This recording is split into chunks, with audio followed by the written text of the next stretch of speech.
Hey guys, just wanted to show you kind of where I'm at. I've been working at this now for about an hour and a half just to get these turbos off. As you can see, this is everything that I took off. Surprisingly, I did not break any of the heat shield bolts off.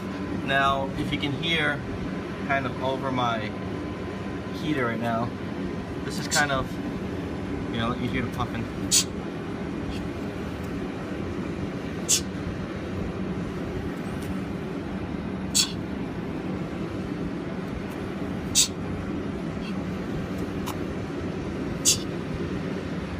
So you can kind of hear it. I'm not sure.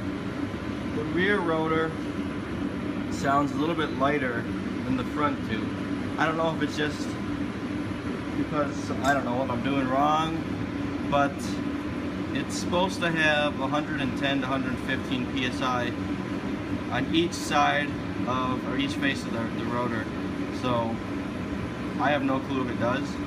I'm just going off of whatever that person said. So my hope is either to get a different setup right now just so I can get it going and then test it, or just tear it all down and just build it just for safety, I guess. I guess alternatively I could basically build everything, put it in my car, just try to start it, see how it does. If it has good compression, take it in a dyno, see if I can do it. But I'm just not trying to blow up a 3-rotor, because anything that has to do with a 3-rotor is stupid expensive. So just to walk around. Who you know more blessed than me? Guys, another video of just a walk around. I kind of showed you before, like the little puffing on each of the rotors. I'm hoping it's good. I should have tested it again before when it got here, but I was like, screw it. You know, if it has to be rebuilt, there's no way in heck I'm gonna be able to prove it and get it to Mazda and have them be like, oh, here, let me test the motor outside. So this is kind of where I'm at now. I took off the front oil feed and it's continuously draining. I mean, this is like a frog tape dispenser, but I've got, it's about a third of the way full in this oil pan now of all the oil that drained out of here. I guess that's good, right?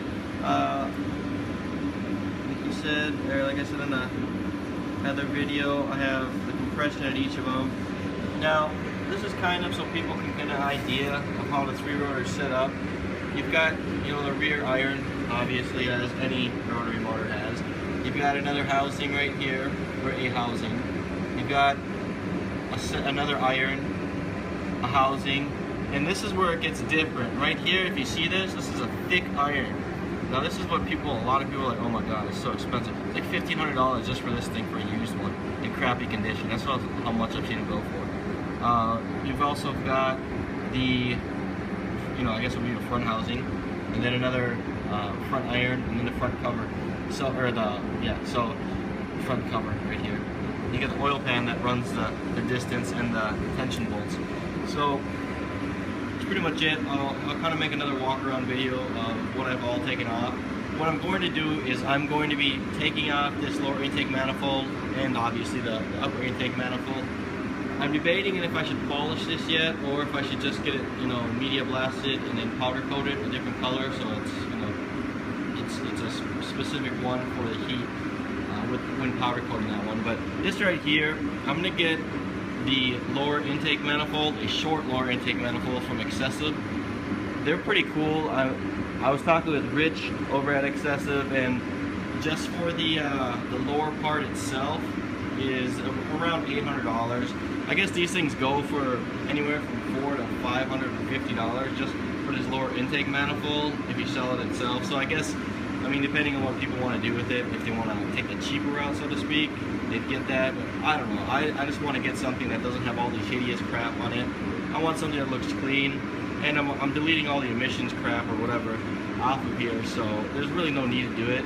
The only alternative to keeping this and I guess saving $400 would be to take it all apart, send it over to Defined Auto, and what they do is they chop it down, I think 1.5 inches or an inch, whatever the short manifold is for, or from Excessive, and what they'll do is they'll just kind of re-weld everything together. They charge, I think Logan was saying, like $450, but the problem with that is that there's a wait time The wait time with the Find is so stupid. I mean, I'm not saying stupid in a bad, well, I guess I am saying stupid in a bad way, but dang, it's like 3 months out just to get a manifold, or even like the motor mounts, 3 months out. So as far as I'm aware of, the Find is the only one that I can have the motor mounts so I can keep and not alter the subframe of my RX-7, which is cool. I know Excessive, they sell mounts that are 320 bucks. The problem with that is that you have to either modify your subframe, or you're gonna have to rock their rack conversion, or whatever the heck you do with it. With the Find, the only thing you have to do is modify the oil pan, and you have to shave some stuff off of the power steering bracket. The problem, I guess with me, I'm rocking an 87 T2 manual rack, which I'll show you in another video when I'm getting closer to dropping it in. But basically, I won't have to worry about that because I'm not rocking AC, power steering, nothing. This is going to be straight up manual rack, and then side mount and electric water pump, and that's pretty much it. But yeah, so as I was saying, I'll take a walk around now. This is kind of, I started basically labeling all the stuff that I could. Like I said, I don't know, maybe somebody can correct me if I'm wrong about these. I just said they're temperature sensors. I could be wrong. I have no clue if it's anything like the 13B or not. I'm kind of clueless to 20Bs. Yeah, I guess. Maybe it's bad.